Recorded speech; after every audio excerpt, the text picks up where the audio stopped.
Hello, beautiful people. Welcome back to my channel.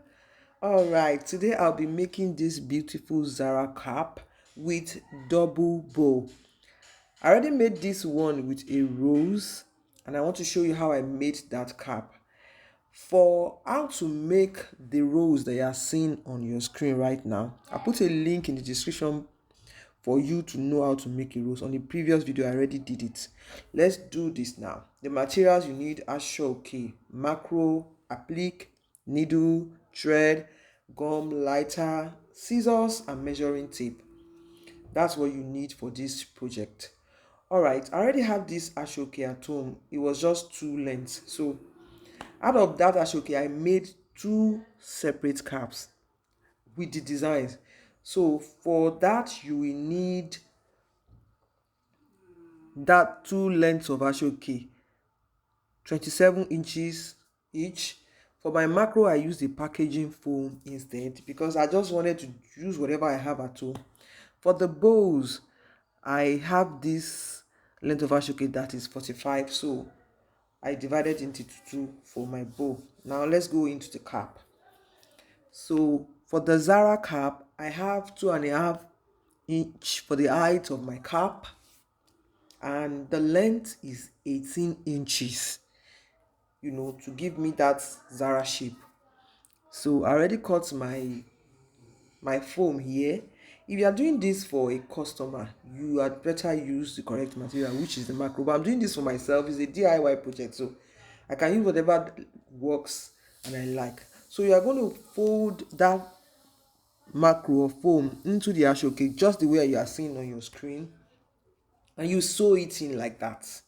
You cover it very well and give some little allowance so that you can move your macro when it's time. I already did that here. I sewed it in. If you have a machine, good. I use needle and thread to do this, and it works for me. It's beautiful. So you are sewing in your macro, and afterwards what you want to do with what you have just sewn in is that you're going to move the sewn side into the middle of the macro. You move that sewn part into the middle of your macro such that there are two equal parts on each side of that ashoke once you have moved it. And once you've done that, the next thing for you to do, after ensuring that that foam or the macro is in the middle, is to fold your ashoke into two equal parts.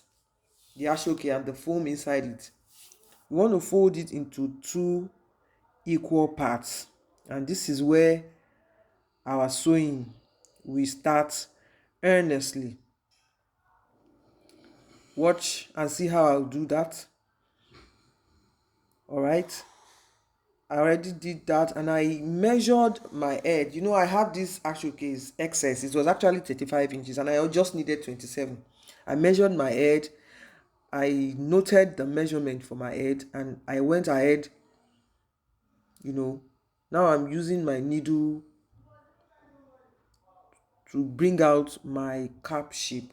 If you have a machine, like I said previously, all you need to do is to use your machine to sew it around, then the needle to do this running stitch I'm doing. But I'm just using needle, so there's no need I skipped that sewing part.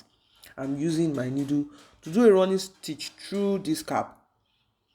Because I already have a mark, I'm working my needle towards that mark for the size of my head. Now if you are not sure of that size, just go ahead and measure that ashoke round your head. So once you have done a running stitch, just tack it down to give you the shape of the cap. Tack down that place with your needle. This portion you are tacking down will eventually be inside the cap. Watch the side of the cap that you are tacking. I already turned it. Well, once you turn it out, this is what you are going to have. Voila. If you have three lengths of ashoke, it's usually fuller and gives you a finer shape. But I'm using two and it still works because that's exactly what I have at home. So my cap is ready. Just with needle and thread, my cap is ready. All right. So right now I'll be moving to the next thing, which is working on the bow.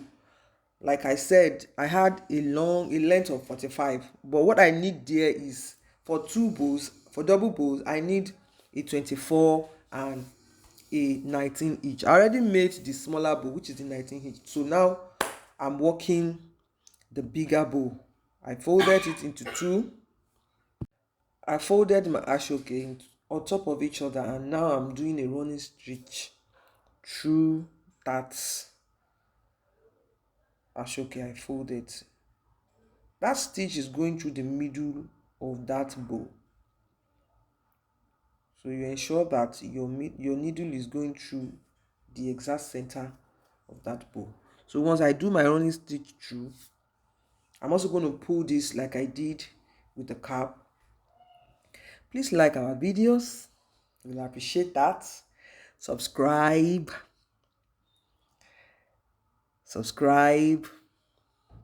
Make comments, follow us for more. Do you like what you're seeing?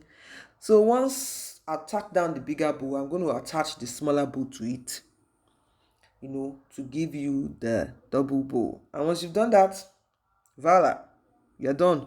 The next thing you need to do is attach that bow to the back of your cap, where it's just closed, where the foam is not getting to it. It's always so easy like that.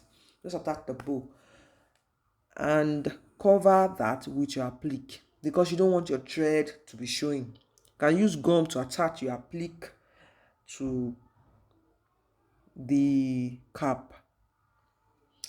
Your Zara cap is ready. So beautiful. What do you think? So beautiful. I used all materials I have at home. I bought nothing new. Yay! Please subscribe to our channel, like, comment, and share.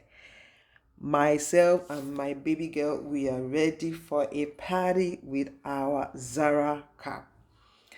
So like I said, I'll be putting a link in the description for how to make these rules. But you've already seen how I made this double bow. So go ahead, use one of your actual case that you're not using so much and you want a Zara cap. Just make something sweet for yourself. Thank you for watching. I hope to see you next video. Bye bye.